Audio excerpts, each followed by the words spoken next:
Hello, and welcome to Big Hugs and I Love Yous in the Den with Dustin. We are here to talk about all things first responder mental health.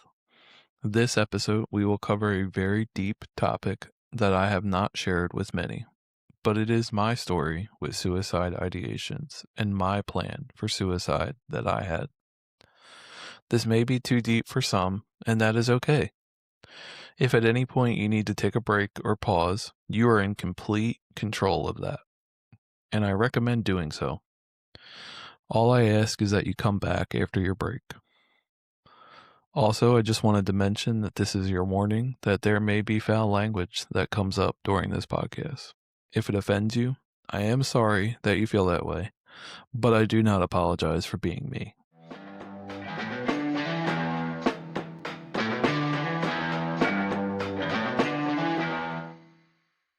As we start this journey together, I welcome you. We are going to start this journey with my suicidal ideations.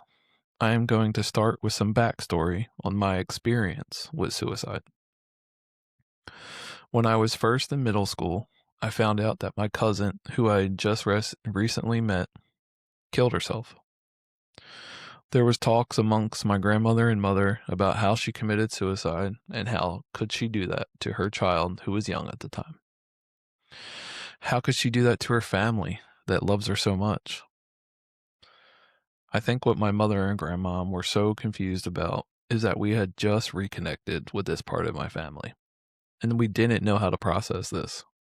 I sure as hell didn't know how to process this. All I knew is that she was dead and left her child without a mother. I was so confused how someone could do that. Knowing what I know now, I can see that she must have been fucking hurting so bad to take her own life. I wish that I could have done something for her. Hell, I wish someone could have done something for her. I wish she would have reached out and complained that she was hurting. Even if we didn't know how to help her, I wish she would have explained to us that she was hurting. Back then, I do not think I could have ever thought of myself having suicidal thoughts. Now, mind you, I was only 8, maybe 9 years old at the time.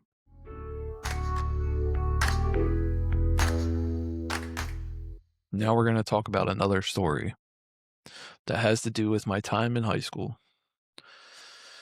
As we all were, high school is very lonely sometimes, and sometimes it's great. I'm sure we've all experienced someone who didn't quite fit in with everybody else, and most of us probably just ignored that person. But I didn't.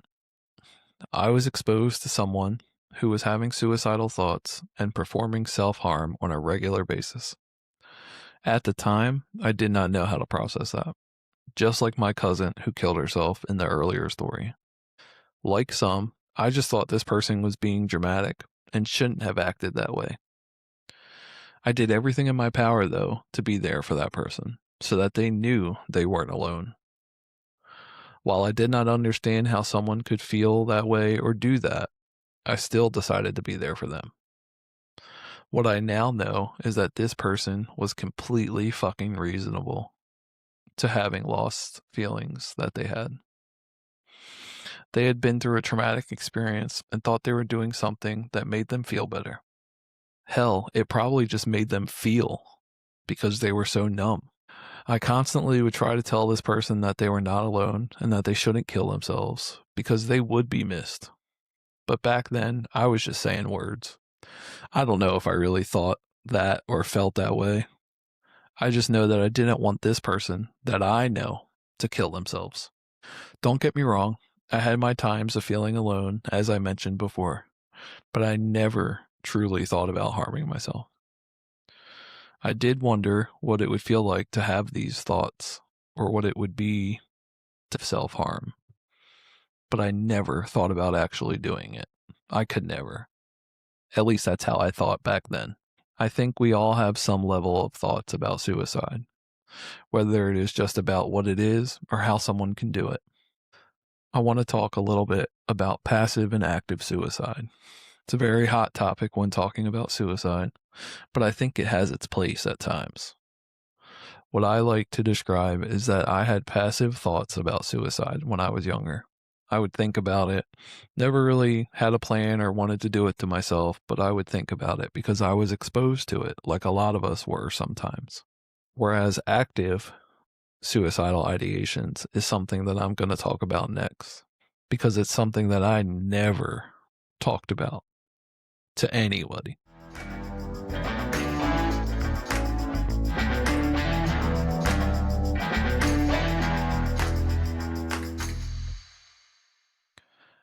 Now we're going to fast forward to 2021, 2022. I've been in EMS for about 5 years at this point and experienced patients who have had suicidal thoughts or attempts. But I was struggling. I was struggling with things at work. I was struggling with things at home. I was struggling financially, and instead of leaning on my then wife, I decided to just take the burden all on my own. I was miserable at work. I was miserable at home. And I'm sure if you asked my ex-wife, she probably would back that up. I felt like I needed to be at work at all times because I didn't want to let my family down, and I wanted to be able to afford our living arrangements. I was a workaholic, as some might say. But the problem is that I went from working at a busy agency to working at a slower agency. So I had nothing but time on my hands. It wasn't just time. It was alone time. I felt more alone than I had ever felt in my entire life. I still did not talk to anyone about my feelings. In the fall of 2021, I had taken part in a peer support class in hopes of getting started in peer support, but I still didn't want to let anybody know that I was struggling. So I just sat in my loneliness with it eating away at me, and that's when I started having suicidal thoughts, more and more. It was not a great place in my life. Finally, one day, I was driving down the road and had the thought to drive off the road and kill myself. I had just dropped my kids off to their grandmother's and was driving home to have time with my wife when I looked at an overpass that I was approaching and just decided, why not drive off the side of it? Why not just end my life now? I was beyond overwhelmed with everything: work, finance, family, all of it. When I got home, I spent the rest of my night with my wife and just pretended like nothing was wrong, like I had been doing. But when we laid down to go to bed, I looked at her and she looked at me. She could tell something was wrong. She could tell that I had something to say and I wasn't saying it. She begged me to tell her. So I opened up and I told her that I had a thought about suicide and that I had a fucking plan this time. That was wild to me. I never would have thought about talking to somebody about this. As I have said before, I've had thoughts of suicide in the past, but never a plan. And now I have reached a point to having a fucking plan and how I was going to complete suicide. This is the part that scared the shit out of me and scared me the fucking most. After all of that was said, we were both overly emotional. At one point, I think we just laid there and cried. She told me that I needed to get help, and I asked her to be there for me. She said she would. She asked me why I had waited so long to ask for help. I told her that I didn't know, but that I wanted help now. So we went on the UNC My Chart and scheduled an appointment with my PA at the time. But the earliest appointment I could get was roughly a week away. So we cried some more, finally fell asleep, and then the next morning I woke up to a phone call from the doctor's office. They were asking me about my scheduled appointment that I made and asked if I could come in today based on the notes that I put in there, because I sure as hell put in there that I was having suicidal thoughts. I said sure and decided to drive myself to the doctor's appointment because I didn't want my wife and kids to be there through this. Now, mind you, my doctor was 40 minutes away from my house. So I got there, checked in with the doctor. Now, mind you, again, I've never seen this doctor. Now I'm expected to walk into this office and tell this lady, who I've never talked to in my entire life, that I was having suicidal thoughts. talk about fucking surrealness. I was just like spinning. I didn't even know what to do. But I get in there, I got checked in. The doctor comes in and talks to me about everything. I told her it all. I told her that I've been stressed out. I told her that I can't do it anymore. I told her that I finally had a plan and that I was going to drive myself off the side of the overpass to hopefully end my life. But I had a plan now to get better. I told her I wanted to go to Triangle Springs Mental Health Hospital. Some of you that are going to listen know about Triangle Springs. I learned about Triangle Springs through work, and it seemed like a better solution than some of the other places in the area. The doctor thought that that was great that I had a plan to get better. After talking for about 30 minutes, she agreed that Triangle Springs would be a good choice. So we called and made sure that they had a bed, and they said they did. So I told them I'd be there in about a half hour. And they said, sure, you just had to be there soon before the bed disappeared. So guess what happened?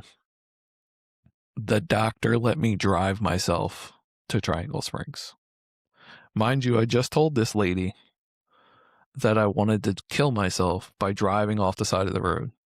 She decided it was okay to let me drive the 30 minutes to the mental health hospital.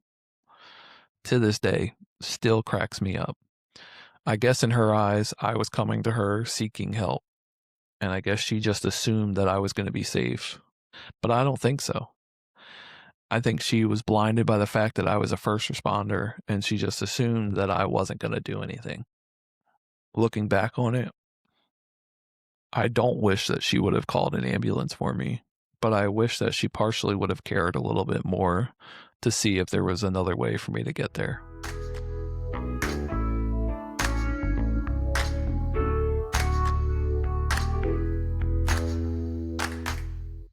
Now, mind you, again, I drive the 30 minutes to the hospital. I'm sitting in the parking lot, and immediately I'm like, what the fuck am I doing? I was worried about how this would look. I was worried about what my family would think and how they would react about me. On the ride to the hospital, I had called my bosses and told them a briefness of what was going on. Basically enough to tell them that I was having mental health issues and that I wasn't going to be at work, potentially for the next week. They said they understood and that I needed to take care of myself. I called my wife and talked to her one last time, and she told me she was proud of me for doing it. I still wasn't convinced. As I go in, I get checked in, and then I had to go sit down and fill out some paperwork. I immediately regretted my decision. I was nervous at what was going to go on. This was all uncharted territory for me, and I wasn't in control. And for some of you that know me, you know that I love being in control. And I hated the fact that I wasn't in control back then. I had filled out some paperwork, and then the lady at the front desk came over to me and explained that she was fucking proud of me for being there, and that she works with first responders, and that the fact that I drove myself there because I knew I had a problem and was checking in was mind-blowing to her, because she taught mental health classes to these first responders, and she knows what our like bravado is and how we carry ourselves. And she said it meant a lot that I decided to admit that I needed help and to seek help. After several hours of going through intake and sitting in this white fucking room all by myself, I was finally moved to the unit. Now I want to talk about this white room a little bit. It's literally worse than a doctor's office. It is just this 4-wall room. There's a chair in there, maybe a table, and they literally just sit you in there and wait for the social worker to come and talk to you. It's crazy. I understand partially why they do it, but I felt like that made me more nuts than before I went in there. But back to the story. It was late at night, so I just went into the bed. But I didn't fall asleep. I was too wired. I had just gone through this whole experience and was just trying to process it in my brain. So I just laid there staring at the ceiling and wondering if I made the right choice. Meanwhile, in the bed next to me, my roommate was just snoring. And it's funny because he was somebody that I saw come in before me. So I thought it was interesting that we both ended up in the same room. Over the next several days, I worked through group therapy and talking with a social worker and psychiatrist. I was hesitant my first day, but I realized that I really needed the help and started to talk in groups and with other people on the unit. After I started talking to people, I realized that they were all there for drug or alcohol addiction, and I was there solely for mental health issues. That was weird to me at first. I felt like I couldn't relate to them. I felt like I've never had a drug or alcohol problem, so how could I relate to them? But then I realized that they were going through the same thing that I am. They just happened to choose to cope with drugs or alcohol, whereas I decided to use work. As I said it before, I was a workaholic. If I wasn't at work, I was sleeping. And if I wasn't sleeping, then I was just laying on the couch. And I wasn't a great husband. I wasn't a great father. I was just going through the motions, trying to get through the day. But I was at the hospital trying to get myself better. After about 2 to 3 days, I realized that I was doing the right thing to get better for my family and myself. But most fucking importantly, if you don't listen to anything else that I say in this entire episode, listen to this. I realized that I needed to do it for myself rather than always doing it for my family first. I was always doing things for my family, which on the outside isn't that big of a problem. But then when you think about it, I wasn't taking care of myself. I wasn't doing anything for me. I was solely driven by doing the right thing for my family at the right time. But I never took a moment to take care of myself. And I realized just how important that was while I was in the hospital. After about 7 days, I was finally allowed to leave. They set me up with a therapist outside of the hospital and made sure that I was set up for success. I was beyond thankful for that. I drove home and talked with my family, who was so sad. Each of my family members said that I should have reached out and that they had no idea it was this bad. I explained to them that I wasn't in a place to talk about it before, but I was ready to start my journey now. There's one conversation that sticks out to me from that ride home, and it's the conversation with my dad. Now, mind you, me and my dad didn't really share our emotions. The only time we did was at funerals, and that was hit or miss. So I called him to talk to him at the advice of my then wife, and we had a 40-minute conversation. There was awkward silences like there always was, but it was real. He was sad, and I could hear his sadness in his voice. And he said he was sorry that he wasn't there for me and that he wished he would have known that I was struggling that bad. And he explained to me that he's always there for me, whether we talk all the time or not. He's always there for me. And since then, my dad has always been there for me. And I go to him for advice constantly, whether it's being a father, being a human in the emergency services career, because he's been doing it for 30 years, all of it. Ever since my week in Triangle Springs, though, I've shared my story. Funny story about that. I remember about day 2 or 3 of being in Triangle Springs, I thought to myself, I'm going to use this to my advantage. I'm going to use this with patients in the field. I'm going to make this something bigger than me. I was almost using it as an experiment so that when I sat down and talked with patients with mental health issues who were asking about Triangle Springs or any of the other mental health facilities, I could tell them firsthand what Triangle Springs was like. And that's when I realized the power of sharing my story and how it could help someone. because sharing our story within Triangle Springs helped me realize that I wasn't alone. It helped me realize that there was others like me. It almost instantly made me feel safe and connected to these people. I would explain to them my experience and what I was struggling with, and they would feel safe too. They felt like they could talk to me. I would see the relief on their face.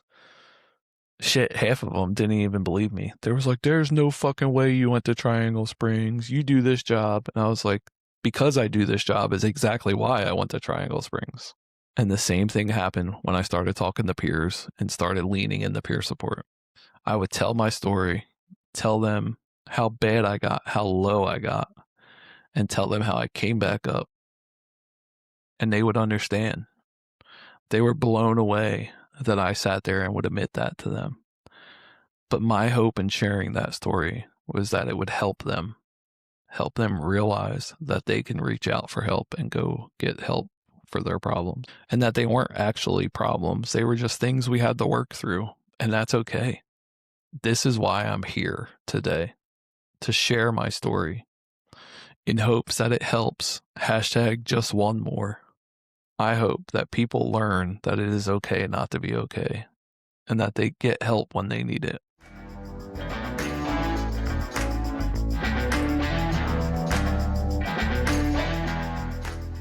In closing, though, I would like to thank every one of you for listening today. If anything that has been discussed stirred up some feelings, feel free to reach out to me or anybody else, whether it's a peer, clinician, or anybody that you're familiar with. It is okay that you had these feelings, but just don't ignore them. You got this. And I mean it. Reach out to me. Follow me on social media. Do whatever. Message me for my personal number. I'll talk to you. We're all in this together. As Brad Lawson says in his book, Dancing with Darkness, the world doesn't need perfect people. It needs real people. People who are willing to show up, scars and all, and say, this is who I am, and I'm still here. So be real, be messy, be human, and never stop dancing.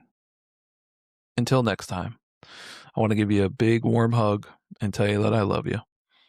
Thank you.